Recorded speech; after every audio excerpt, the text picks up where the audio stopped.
Welcome back, welcome back, welcome back to World Mobile Token News. We've got a great show for you this week. First, congratulations to everyone who's involved with the Cardano project on the Vassal app upgrade. Us as World Mobile Token fans have been anxiously awaiting it because we know what it can do for our project.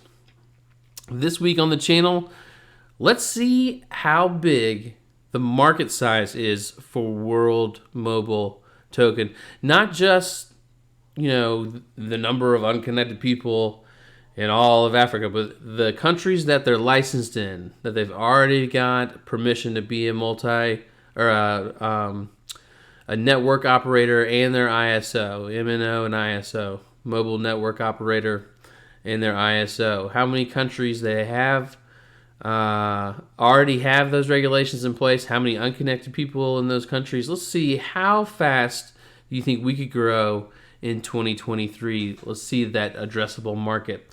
Great show for you today. Hit the like, hit the subscribe. Best way to support the channel. All the revenue from the channel goes into buying more air nodes. We want to see how many lives we can personally affect with this channel. The other way you can support the channel is by staking with our Earth node once mainnet goes live. We greatly appreciate it. Also, we are going to have a member of the World Mobile Token team on our channel. So drop me a comment with a question. What do you want to know from World Mobile? And we'll be sure to ask those questions when we get our special guest on. Let's do it, guys. Let's go from macro to micro, see what's going on this week in the world. In U.S. equities, mostly down. The Fed chair came out and raised points by an expected 75 basis points. The market went through some volatility. It went up and down and back up, and now it's going back down. So hold on to your hats. Another low day today. You can see it with Bitcoin breaking below 19,000 at points. And you can see some of the up and down volatility there. World Mobile Token, we got hit pretty hard on this one. You can see that big black candle right there. That is when the Fed chair talked, and then that is a disturbingly low wick on the following day. Right now, hovering at about 19.5 cents per World Mobile Token. That's below my 20% or 20 cent threshold. So if you're thinking about buying World Mobile Token, not financial advice, but it is below the ICO price. Start stacking. Taking a look at World Mobile Token scan, we're still at 123 air nodes after we bumped up 15, 16 air nodes last week. Unique users 7,499. So this week with World Mobile Token, the deployment diary came out. Good information in this deployment diary. I was really happy with it. Let's take a look at some of the highlights. I like to see this right off the bat because I'm a big fan of World Mobile getting into Nigeria. First on the list, permissions to begin operations has been given by the regulator. Now, see, I don't know if that means that we're fully licensed as a mobile network operator or MNO, or if we have an SPO to go along with it to create the mesh network. But permission to begin operations has been given by the regulators in Nigeria. Great news that forward progress is being made in that country. Air nodes. New air nodes being shipped and deployed in Zanzibar. That's great. I want to see that number on World Mobile Token Scan or WMT Scan. Sorry. I want to see those numbers continuing to go up. So I want more air nodes being deployed, and they're being shipped and ready to be deployed in Zanzibar. That's great. Testing regionally popular phones, meetings with Starlink, and attended their CIRC event. And if we go a little bit further down, Zanzibar, air node local assembly process and plan beginning to develop quickly. Zanzibar Aerostat. site is fully operational and ready to go. We knew that, and we are excited about that. Detailed safety, due diligence, and technical work being carried out between World Mobile and regulators. So again, it should be any day now on the aerostat. I cannot wait. We are all waited with bated breath for the launch of the aerostat. All they got to get is the go from the regulators, and then they'll be launching the very next day. So 1 week left in September. It should be any day now. Another thing, though, that is great is in October, all of this has been in the beta program, so there's been no revenue. And in October, they're going to start charging for services. The free period to let us use, come in and set up the system. They got free internet during the entire beta period. But now they're going to have to start paying, and they're going to have to start paying in October, so that's great. That means funds will start going to the Treasury, and then the Treasury will take those funds and purchase World Mobile Token on the open market. AirNode operator applicant database is growing, which is great that more people on the ground in Zanzibar are recognizing the opportunity to be an entrepreneur, to operate an AirNode, and they're going through the hoops to qualify themselves as a good person to operate an AirNode. Next on the list, Kenya. You guys know I'm big on Kenya, and this makes me really happy right here. 17,000 plus AirNode locations identified for next steps. 17,000 plus locations in Kenya. I can't wait, because when we go look at market size, Kenya's got a lot of unconnected people. So we are very excited about that. Mozambique and USA, we're going to talk about that a little bit later in the broadcast. So great deployment diary, link in the description if you want to check out the full thing. As far as press this week,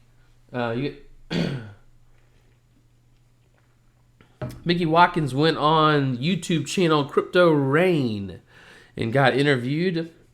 Link to the full interview in the description. I'm going to take you through the highlights.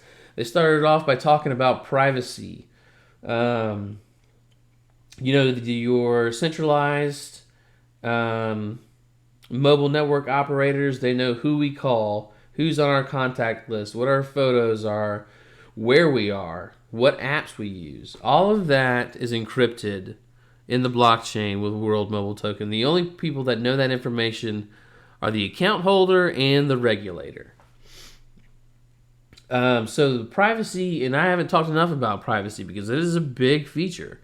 There's no data mining in World Mobile. You can't. World Mobile is not harvesting all of your personal information to use for their benefit or to sell. So, as an honest operating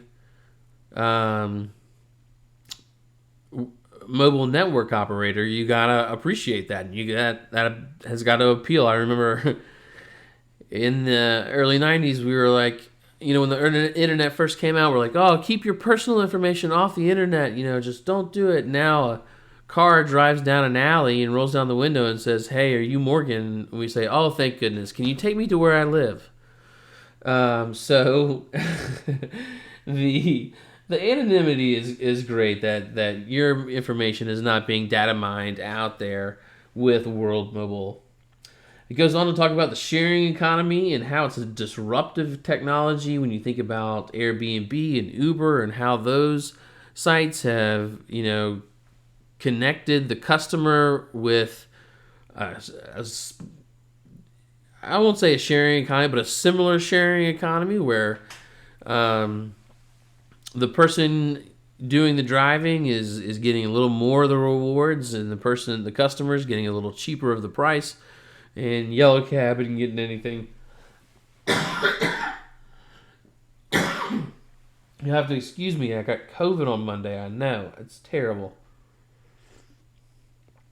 I'm fine, and I appreciate your sympathies. So just bear with me through this broadcast. So yeah, disruptive technology and the size of the telecommunication industry is a $2.8 trillion business. So when you think of taking a disruptive technology like Airbnb or Uber, those are great examples of disruptive technology and how it changed the landscape. World Mobile's looking to do the same thing with telecom services. Crypto Rain goes in and goes over the website, which is great for beginners. He doesn't own any World Mobile token and is just now getting into the project. We want to welcome him into the community and hopes he continues to make videos to support World Mobile token. But so they talk about Earth nodes, Air nodes, Ether nodes, and aerostats, and that's always good to know what the different players are in the sharing economy. So you have the Earth nodes. That's the brains of the operation. That's the blockchain. That's where they process the transactions, encrypt the data, and store all that data on the blockchain. And in order for doing so, you get rewards as a Earth node operator. To secure the network, if you own World Mobile token, you can stake with an Earth node. We will be running a full Earth node. All of our profits go to buying more Air nodes. So we would greatly appreciate it if you would consider staking your World Mobile token with us once mainnet goes live. Then you have Air nodes. Air nodes are the things, generally when someone says an air node, they refer to the things on the ground that are broadcasting the signal more in like a Wi-Fi type way over a smaller geographical area. Okay, so that's an air node. An aerostat is the balloon in the sky. So they cast a much larger signal that can go directly to an individual or to an air node. And this is one of the cool things that I learned from doing this week's research. So when they talk about a mesh network, what's going to happen when they launch that aerostat is that aerostat is going to cover a large population, and everyone in that population that has a cell phone or looking for a cell phone signal, it's going to at least ping, if not connect to, that aerostat. So they're going to have a general sense of, okay, look, in this population or in this area, in this dense of an area, 5,000 people pinged our aerostat or connected to our aerostat. So let's put an air node right there. So, when as an investor in an air node, I want to make sure it's in a good location. Well, how do I know it's in a good location? Like McDonald's, when they they have a whole division on what real estate they should buy to put a McDonald's in. This is all done very intelligently because with an aerostat up in the air, they can see exactly where the clusters are and where an aerostat would make sense, what size of an aerostat would make sense. And then when that air node, when that air node goes in, it relieves a lot of the pressure from the aerostat. And the aerostat can handle more because the air node is taking some of that pressure off of the aerostat. So that's what they mean when they say a mesh network. You've got aerials, you've got towers on the ground, not towers, but antennas on the ground that when used in connection with each other, can provide a very strong network. So they went on to talk a little bit more about what's happening in the United States with an aerostat going up there and how they talk about the limitations of legacy infrastructures and how it's not worth them to connect certain people. And the FCC, I think last year, fined AT&T $650 million for not making good on connecting as many people that they said that they were going to connect. They got fined $650 million. So with an aerostat, not only, and this is the best way that I like how Mickey explained it, is wholesaling. So yeah, it might not work kind of in the same way you would think about with a country that has no connection, but think of it like Swiss cheese. There's dead spaces that aren't worth them running towers and cable to, where an aerostat in the air can cover that, and then also the traditional T-Mobile can use the connection coming from the aerostat to unburden their load.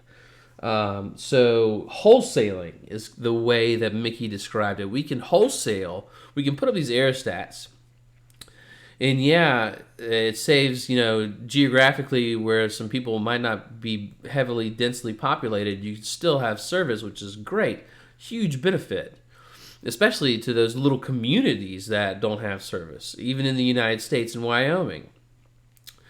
But also, you can wholesale those internet services to the major carriers like AT&T, Verizon, T-Mobile. Those carriers, they'll reciprocate and buy those credits. So the whole USA thing is starting to make a little more sense to me. He then does ask about the team. I'm going to put a full video out with a deep dive into a lot of the team members: Andrew Soper, John O'Connor, James Tack, the chief architect. And then he did mention or talk about Charles Hoskinson and how they chose Cardano because of their mission to bank the unbanked, and how interconnected Cardano and World Mobile Token are. I've said this before, and I'll say it again. World Mobile Token, the biggest project on Cardano. How can you not get behind this? And why does so many people not know about how big of a deal this is going to be? So it's the largest project on Cardano.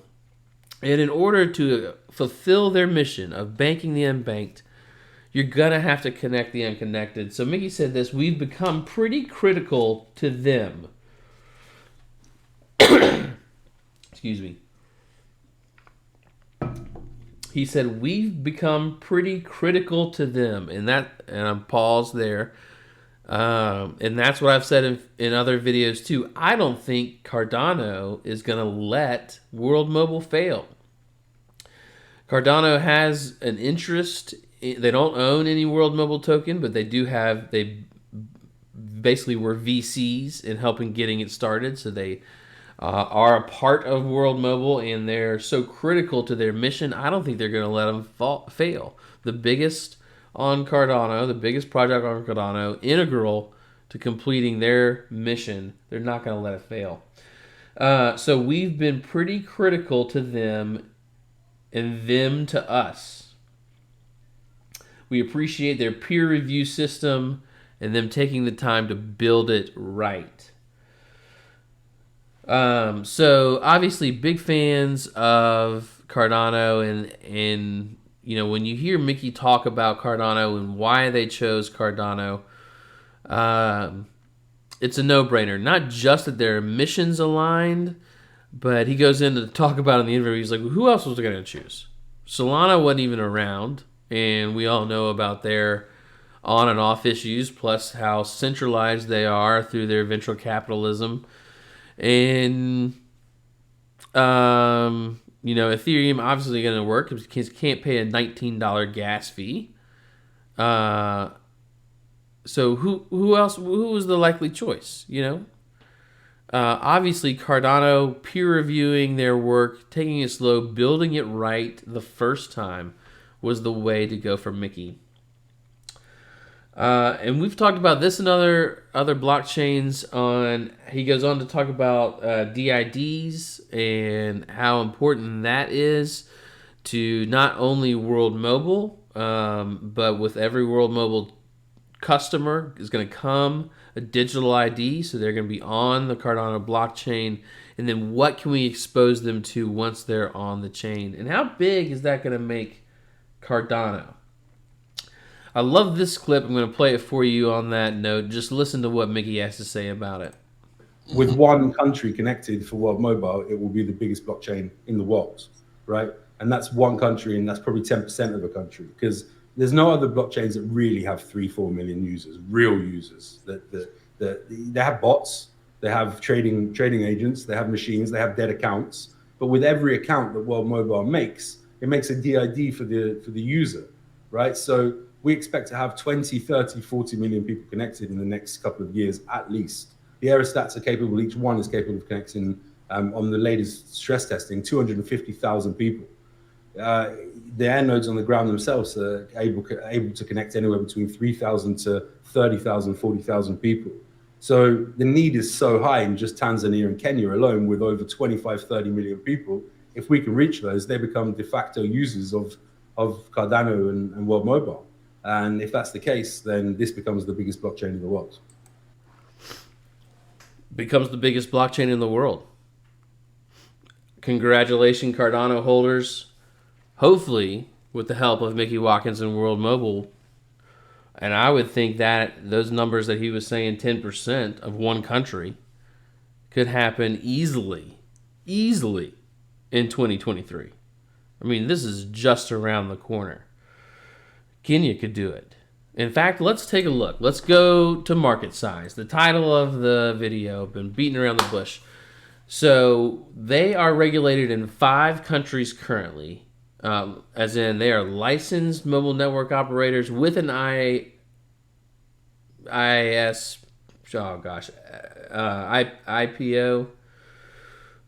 SPO. Sorry, mobile network operator with an SPO in Tanzania, Mozambique, and Kenya, United States, and UK.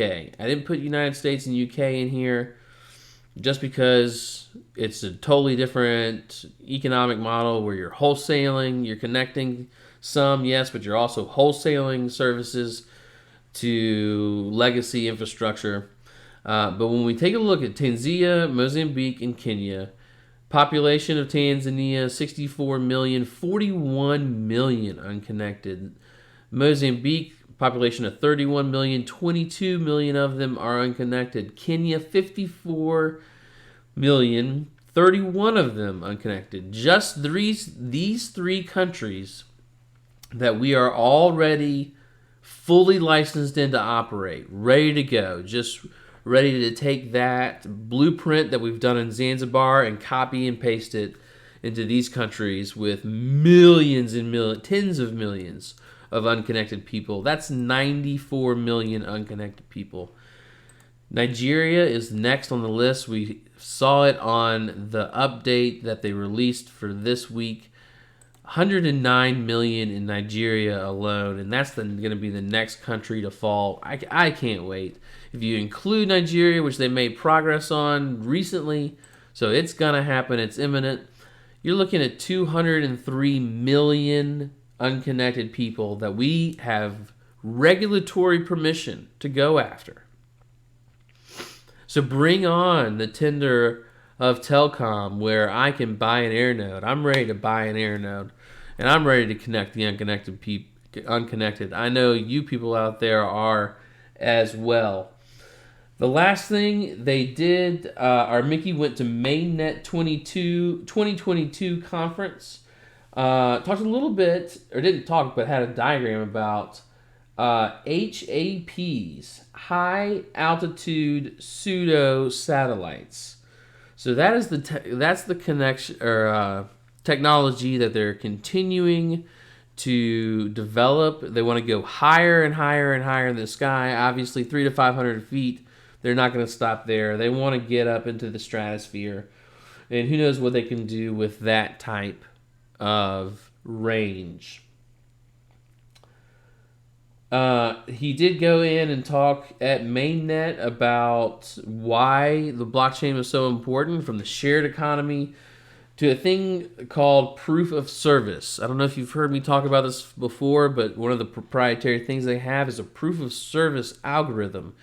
And one of the things that's going to allow them to grow exponentially is that this proof of service algorithm is going to automate via smart contract payments and rewards to the designated parties participating in the sharing economy. So when the call ends, the metadata is routed through the blockchain and processed by the Earth nodes. The proof of service protocol goes into effect, and it's validated that yes, XYZ consumer consumed data through XYZ air node. The smart contract executes, and each party is delivered their rewards. So that automation is like an entire. Just say I'm going to eliminate the entire back office of Verizon, and how much more profitable they'd be if they didn't have an entire back office for billing and customer. I mean, it's not like they're known for customer service, anyways. But all of that stuff is going to be automated through smart contract and on the blockchain as a part of the sharing economy. It's going to be great. So I'm going to wrap this up. One little thing I want to mention.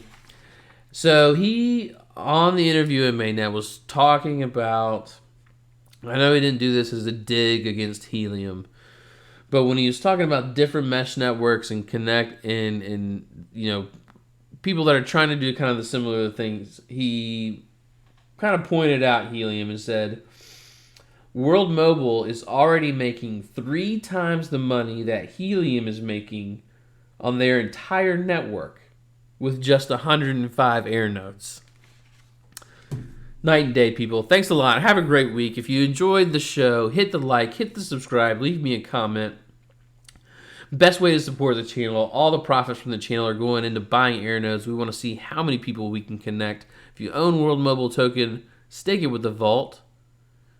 Once the vault is over, you can stake it with our Earth node. We greatly appreciate the support.